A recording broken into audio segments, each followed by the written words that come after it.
Robson Conceição foi o primeiro brasileiro que foi medalhista de ouro olímpico e campeão mundial do boxe profissional, mas a imprensa brasileira e internacional acha que isso foi injusto. Isso porque a luta do título foi decidida por pontos e quando o Robson ganhou a luta, todos ficaram chocados. Isso deve ao fato porque todos os comentaristas da mídia brasileira e da gringa falaram que Robson não mereceu ganhar essa luta. E nesse vídeo a gente vai explicar o sistema de pontuação do boxe profissional e por que ele é tão controverso. Isso acontece também nas Olimpíadas, onde a pontuação foi injusta com diversos lutadores não só brasileiros como Bolinha, mas também lutadores de outros países. A real é que esse sistema de pontuação é subjetivo, baseado nos olhos de quem assiste a luta. Isso pode causar injustiças e controvérsias no esporte, afastando possíveis fãs por não ser algo tão objetivo. A pergunta que fica nas nossas cabeças é: o sistema de pontuação do boxe é corrupto ou simplesmente incompetente? E agora eu tô compartilhando na tela algumas das lutas que tiveram uma pontuação bem controversa e que as pessoas falaram que poderiam ter sido roubadas. Isso foi uma compilação que eu peguei na internet, também de comentários de lutas que eu assisti,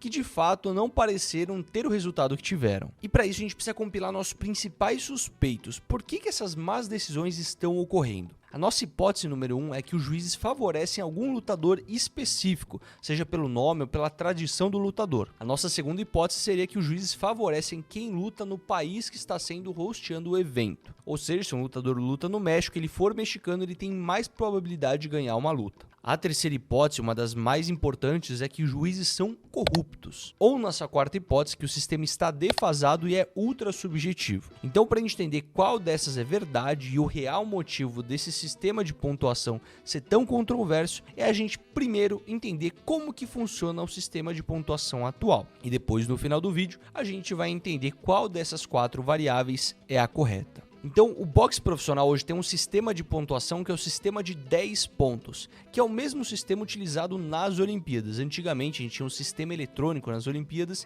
que foi alterado para replicar o mesmo sistema de pontuação do boxe profissional. Para isso, os juízes vão opinar quem ganhou o round baseado num critério de pontuação de 10 a 9, 10 a 8, 10 a 7. Seja o valor maior para quem ganhou um round e o valor menor para quem perdeu.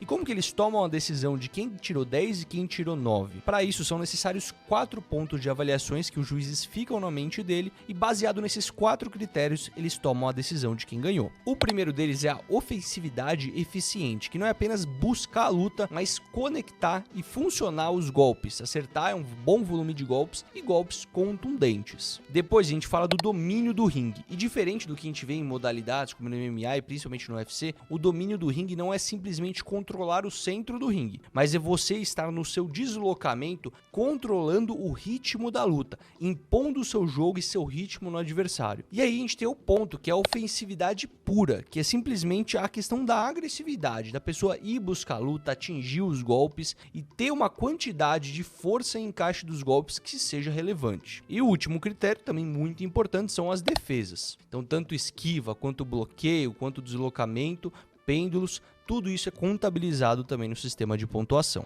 Então, nesse sistema, nesses 4 critérios que a gente falou, 2 desses critérios são bastante subjetivos, enquanto 2 é possível da gente metrificar. Uma coisa é a ofensividade pura, a gente entender quem bateu mais forte, quem bateu mais quantas vezes. Isso é fácil de metrificar. Agora, o que é uma ofensividade eficiente? É a porcentagem de acertos, então de 10 golpes ele acertou 8, e quem de 10 golpes acertou 5 teve menos eficiência no golpe. É um critério relativamente subjetivo, porque não tem um parâmetro, uma métrica, uma matemática por trás, o que nos dá a qualidade dessa métrica. Portanto, essa métrica depende do olhar de cada juiz, assim como o controle no ringue, que é quem impõe mais o ritmo, quem movimenta mais, quem domina mais o centro, quem corre menos. Isso depende de cada estilo, de cada lutador e é difícil captar. Eu vou pegar, por exemplo, na luta do Alexander Krasniqi, que é um boxeador olímpico. Ele tende a se fechar na guarda dele, ir pra cima do cara e lutar na curta distância. Não é um cara de deslocamento, como um Arlen Lopes, que é um cara que gosta de se movimentar, jogar, jogo de perna.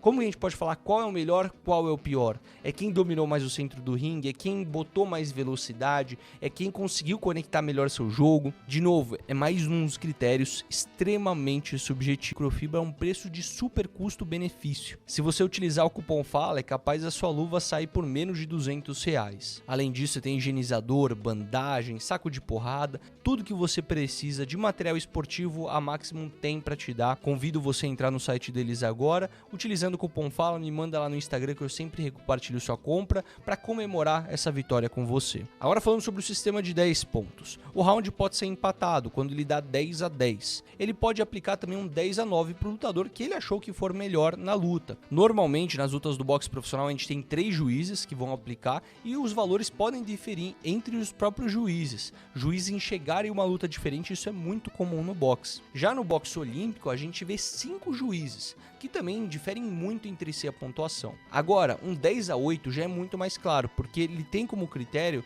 quando um dos lutadores sofreu um knockdown. Ele acabou caindo, se desequilibrando, abriu contagem, mas ele conseguiu se levantar. Ou pode acontecer se claramente um dos boxeadores foi muito superior no round. Agora temos o 10-7 também, para quem tomou 2 knockdowns, caiu 2 vezes e conseguiu se recuperar da contagem, e 10-6 para quem teve 3 knockdowns. Portanto, como são diversos juízes que a gente vê no boxe, podem existir 3 tipos de decisão. Uma decisão unânime, 32 socos, enquanto o Ryder 86. É definitivamente a luta mais lembrada quando se fala do sistema de pontuação. Mas lembrando que naquele vídeo a gente está falando do boxe olímpico e não profissional. Caso você queira saber a diferença entre esses dois tipos de boxe, você pode conferir que a gente já fez um documentário falando. Mas mesmo nesse caso ter sido lembrado por ser um juiz favorecendo o time da casa, aconteceu o inverso com Robson Conceição, que estava lutando com um americano nos Estados Unidos, e os juízes, que também eram americanos, se eu não me engano um canadense, tiveram uma decisão controversa, não favorecendo o time da casa, mas pro lado do brasileiro. Nesse caso, existe sim mais rumores, principalmente lutadores mexicanos, mas por mais que a gente queira acreditar que eles vão favorecer o time da casa, nós, baseado na evidência científica, não podemos comprovar e afirmar que os juízes favorecem o time da casa. Mas inclusive, para quem estuda boxe e queira fazer um tema de pesquisa acadêmica, um TCC, e queira falar sobre isso, fica essa ideia e me mande que eu posso gravar um vídeo caso você faça. Portanto, tudo nos leva a crer que o sistema de boxe simplesmente é incompetente. Mas então você se pergunta, legal, você passou todo esse tempo criticando o sistema de pontuação de boxe. Agora propõe uma solução melhor do que já tem hoje? Seria muita presunção minha propor algo melhor do que tem hoje, isso demandaria muita pesquisa, e até porque o boxe sempre foi um esporte muito subjetivo. Seria onde você estabeleceria uma proporção de socos, onde 5 socos normais valeriam um soco mais forte? Como que você estabeleceria essa meta, essa proporção? Seria a inteligência artificial monitorando os atletas, identificando o ganhador baseado no volume de golpes e contundência? Isso sim são tecnologias que já existem nos dias de hoje. Seria então os juízes verem e terem acesso às estatísticas ao final da luta e baseado nelas estabelecer um vencedor? Essa me parece uma ótima alternativa. Ou simplesmente